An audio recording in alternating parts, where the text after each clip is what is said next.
మీరు ఒక రెవల్యూషనరీ జానరా తీసుకునేటప్పుడు ఇంతకు ముందు మీరు చేసిన మొత్తం టీము, మీ ప్రొడక్షన్, మీ స్టైలే మార్చాల్సి వస్తుంది. అవునవును. మీరు ఏమైనా ఇబ్బందులు యాజ్ ఎ డైరెక్టర్గా ఫేస్ చేశారా? మిమ్మల్ని ఎవరు పుష్ చేయలేదు, మీరే చేశారు అంటున్నారు. అవునవును. It's a completely different game all together. మీరు ఏమైనా ఇబ్బంది ఫేస్ చేశారా? ఎంజాయ్ చేశారా మూవీని? లేదు, చాలా ఎంజాయ్ చేశాను. నాకేంటంటే ఇప్పుడు ఎమోషనల్ జర్నీనే సినిమా కదా.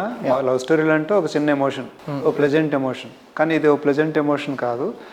ఇదేంటంటే మనిషిని రగిలించేసే ఒక ఎమోషన్, మనిషిని మార్చేసే ఒక ఎమోషన్.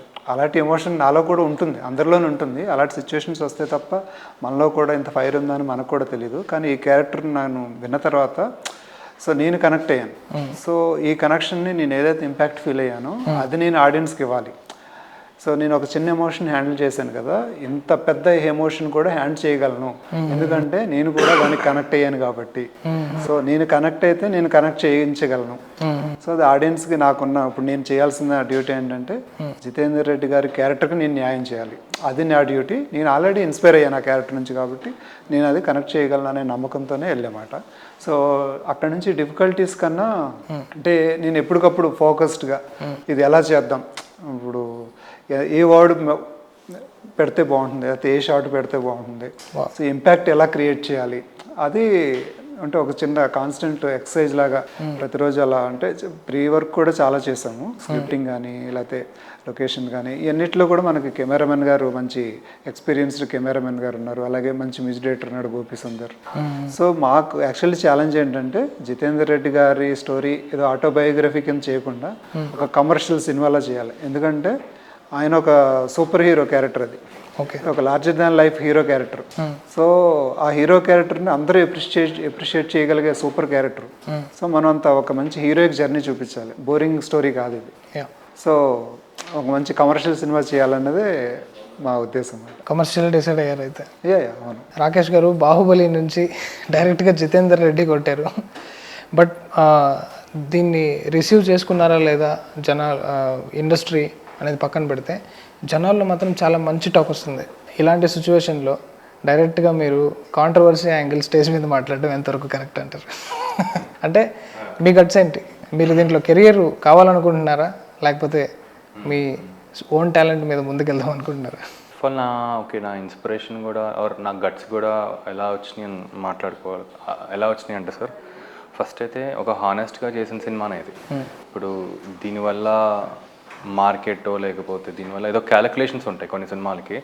అంటే కామెడీ, ఫ్యామిలీ ఎంటర్టైన్మెంట్ ఉంటే ఇది ఓకే, ఇది కమర్షియల్గా మనకి ఇలా ఆడుతుంది అలా ఆడుతుంది అని మనం ప్లాన్ చేసుకుంటాం. తర్వాత ప్రొడక్షన్ హౌసెస్ ఇలా వస్తే మన అడ్వాన్స్లు ఇవి అని ఉంటాయి కొన్ని. బట్ ఈ సినిమా నేను ఏం చేశానంటే హానెస్ట్గా చేద్దాం, ఈ సినిమా హానెస్ట్గా చేసి జనాలకి మనం తీసుకెళ్దాము అని అలా చేసిన సినిమా ఇది. ఆ స్పీచ్ స్టేజ్ మీద ఏంటంటే సార్, నాకు జస్ట్ జనరల్గా ఇండస్ట్రీ ప్రస్తుతానికి ఏంటంటే ఇప్పుడు కొత్త వాళ్ళని ఎంకరేజ్ చేయాలనే ఒక కాన్సెప్ట్ ఉంది. అంటే నేను కూడా బ్యాక్గ్రౌండ్ లేకుండా వచ్చాను, నేను ఒకప్పుడు కొత్త వాడిని, నేను స్ట్రగుల్ అయ్యాను. అట్లీస్ట్ నేను ఏంటంటే ఇక్కడి వరకు రాగలిగాను. అలా అందరు రాలేరండి. ఎందుకంటే first of all creative people అనగానే వాళ్ళు చాలా సెన్సిటివ్. వాళ్ళు ఎంతవరకు అసలు ఇలాంటి ఛాలెంజెస్ కాదు, నేను ఒక ప్లాట్ఫామ్ క్రియేట్ చేస్తానని చేసిన సినిమా లేటెస్ట్గా పేక మేడల్ అని ఇలా లాస్ట్ జూలై 19th రిలీజ్ అయింది. సో ఆ సినిమా చేయడానికి నాకు ఆల్మోస్ట్ 2.5-3 years పట్టింది. ఓకే. బట్ అంత అవసరం లేదు అసలు. ఒక సినిమా చేయాలంటే ఒక మాక్సిమం 1 year 2 months అయిపోవాలి. బట్ నాకేంటంటే ఇప్పుడు నాకు ప్రాబ్లీ బ్యాకింగ్ లేకపోవటం వల్ల, బ్రాండ్ లేకపోవటం వల్ల బిజినెసెస్ అయ్యాయి కావు. ఎందుకంటే స్టార్స్ కావాలంటారు. స్టార్స్ని కొత్త వాళ్ళు ఇంకేం వస్తారు బయటికి. సో నా యాంగ్విష్ లేకపోతే నా బాధ కోపం ఏంటంటే అది స్టార్స్ అనుకుంటే కొత్త స్టోరీలు ఎలా వస్తాయి, కొత్త వాళ్ళు ఎలా వస్తారు.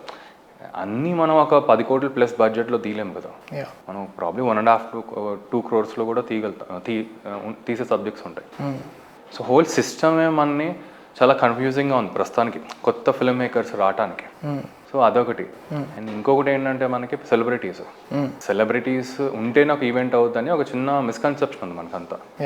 నేను అక్కడ మాట్లాడటం కూడా నాకే ఉండేది. బట్ నా పాయింట్ ఏంటంటే మనం కష్టపడ్డాం, మనం నమ్మి సినిమాని ముందుకు తీసుకెళ్తున్నాం. మనం ఇన్నర్ సర్కిల్ ఉండాలి. అవుటర్ నుంచి ఎవరైనా వస్తే బోనస్ లాగే చూడాలి, కానీ వీళ్ళు ఉంటేనే మనం తీసుకెళ్ళగలుగుతాం. ఒక ప్రీ రిలీజ్లో ఒక సెలబ్రిటీ ప్రెజెన్స్ ఉంటేనే వెళ్ళగలుగుతుంది అనేది నాకు అది స్టూపిడిటీ అనిపించింది అంతే.